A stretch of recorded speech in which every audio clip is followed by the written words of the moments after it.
नमस्कार, मैं हूं ऐश्वर्या कपूर और आप देख रहे हैं मेरे साथ पूछता है भारत। और पूछता है भारत की शुरुआत हम कर रहे हैं ऐश्वर्या के एजेंडा के साथ। तो आज 50 दिन हो चुके हैं। 50 दिन याद है आपको? पहला दिन, दूसरा दिन, तीसरा दिन, करते करते करते उंगलियां कम पड़ गई। आज 50 दिन हो चुके हैं। पुतिन की सेना ने यूक्रेन की कमर तोड़कर रख दी है। उस देश को निस्तो नाबूद करने में कोई कम कसर नहीं छोड़ी। रूस के खिलाफ अमेरिका समेत नाटो देशों ने मोर्चा खोल के रख दिया है पूरी तरह, आपको मालूम है। लेकिन पुतिन किसी की भी सुनने के लिए तैयार नहीं है। पुतिन वर्सेस द वर्ल्ड हो गया, ये देख रहे हैं आप।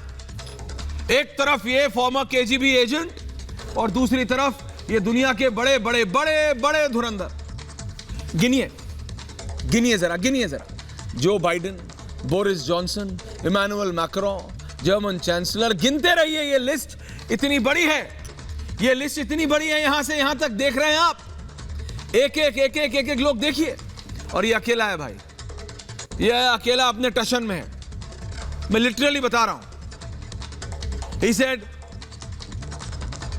अब अंग्रेजी में उसके लिए एक होता है, लोग बोले गाली, लेकिन मैं सीरियसली बोल रहा हूं। He has literally said, go to hell. जो मुझे करना है वो मैं करूंगा।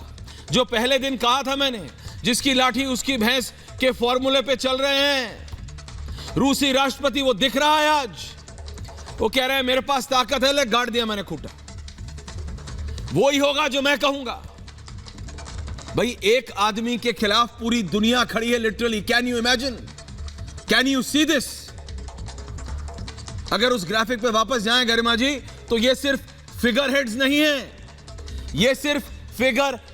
नहीं है। जरा देख लीजिए इनको दोबारा, एक एक को देख लीजिए। इसमें अमेरिका का राष्ट्रपति है, इसके अंदर अमेरिका का राष्ट्रपति है, इसके अंदर ब्रिटेन का प्राइम मिनिस्टर है, इसके अंदर फ्रेंच प्रेसिडेंट है। नाम लीजिए और आप वो व्यक्ति इस लाइन में खड़ा है। और ये अकेला रूसी राष्ट्रपति व्लादिमीर पुतिन ये कह रहा है, I will do what I want. ये कह रहा है तुम नाटो को मेरी तरफ लाना बंद करो, नहीं करोगे तो मैं नहीं रुकूंगा।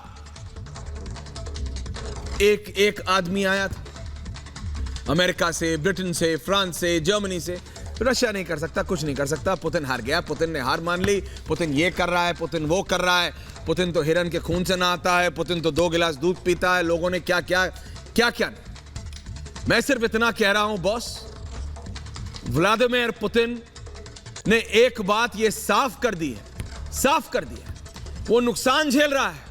ये ग्राफिक देख लीजिए आप, ये नंबर पढ़ लीजिए आप, आपको समझ आ रहा होगा कि कितना नुकसान हुआ है। चलाइए मत, उसको चलने दीजिए। कितना नुकसान हो रहा है पुतिन को। लेकिन पुतिन कह रहा है मैं नुकसान झेलने के लिए तैयार हूं। मैं अपने उसके सैनिक मर रहे हैं, उसके टैंक बर्बाद हो रहे हैं, उसके आर्टिलरी यूनिट्स बर्बाद हो रहे हैं, लेकिन वो कह रहा है it's for a very small price. ये जो उसका लार्जर टारगेट है, माफ कीजिए, मदर रशिया को सेफ रखना, मतलब मातृभूमि की सुरक्षा। वो कह रहा है मैं नाटो को नहीं आने दे सकता। वो खुले में कह रहा है कि ज़ेलेंस्की अमेरिकी पिट्ठू है। वो कह रहा है कि ज़ेलेंस्की नाटो के न्यूक्लियर वेपन्स यूक्रेन में लगाना चाहता है, ये मैं होने नहीं दूंगा। और क्या वो गलत है? इस पे बहस चल रही है 50 दिन से नहीं, 50 महीनों से। ये इतना बड़ा ऑपरेशन कोई 2 दिन में हो गया क्या? दर्शकों जरा बताइए। पूछता है भारत, क्योंकि भारत पर भी इसका असर पड़ रहा है। आप चलाते रहिए गरिमा। 1 चेतावनी, 2 चेतावनी, 3 चेतावनियां। आखिरी चेतावनी भी मैं तो 2-3 बार देख चुका हूं पुतिन की। वो हजारों बम के बारे में जब मैंने आपको बताया था कि इसके पास इतने हजार न्यूक्लियर बम है, अमेरिका के पास, जर्मनी के पास, रूस के पास, चाइना के पास, भारत के पास। नंबर्स पे जाऊं तो कई जगह तो कहा जाता है पाकिस्तान के पास भी हमसे ज्यादा है। लेकिन वो गधे बेच के खरीदे हुए हैं, तो चलेंगे या नहीं पता नहीं। लेकिन इशू ये है बॉस कि जंग रुक नहीं रही है, जंग जारी है। That's the reality. लोग मर रहे हैं, ये असलियत है। ज़ेलेंस्की बड़े बड़े भाषण दे रहे हैं, ज़ेलेंस्की बड़ी बड़ी बातें कर रहे हैं। बोरिस जॉनसन वहां अचानक पहुंच जाते हैं, पूरा मल्टी कैंप सेटअप लगा होता है, ले आइए गेस्ट को please. General Dayal and colonel Singh are here with me in the studio today. मैं ये कह रहा हूं आपसे, बड़ी बड़ी बातें ज़ेलेंस्की करते हैं, बोरिस जॉनसन वहां पहुंच जाते हैं, बात करते हैं, हाथ मिलाते हैं, चलो मैं तुम्हें कीव घुमाता हूं, जैसे वो कोई एक वंडरलैंड हो। तबाह हुआ है यूक्रेन, तबाह। उन यूक्रेनियों से पूछिए, उन यूक्रेनी माताओं बहनों से पूछिए, उनके परिवार से पूछिए किस तरह से बर्बादी छाई हुई है। ज़ेलेंस्की की जिम्मेदारी उन यूक्रेनियों की तरफ पहले है। बोरिस, मैं बता रहा हूं ना, ये जो चाह है ना, ये चाह कभी मरती नहीं। दर्शकों आप समझ रहे हैं, ये एक इंसानियत, मतलब ये मतलब इंसानी फितरत है। Your want never dies. आपको जो चाहिए, अगर आज मेरे को एक फोन चाहिए तो कल मुझे 2 चाहिए, अब ये 2 आ गए मेरे पास तो मुझे नया चाहिए, ये आ गया तो इससे नया वाला चाहिए, फिर ये लैपटॉप नया चाहिए मुझे, तो हमारी चाह रुकती नहीं।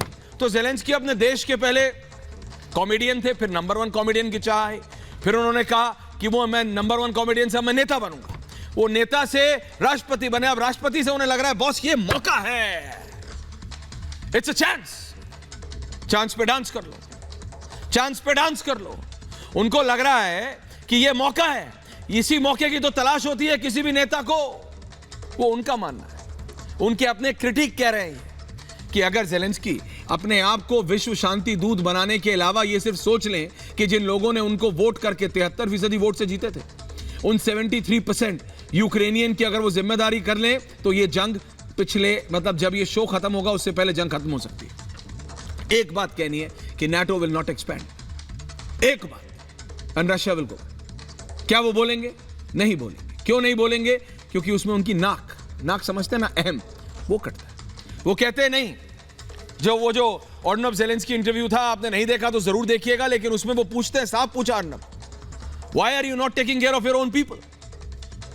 तो वो कहते हैं घुमा के, I will only talk to Putin, I will only talk to Putin. तो वो जो प्रेसिडेंशियल वाली ईगो है ना कि मैं राष्ट्रपति हूं तो मैं सिर्फ राष्ट्रपति से बात करूंगा, मैं नहीं किसी से बात करता और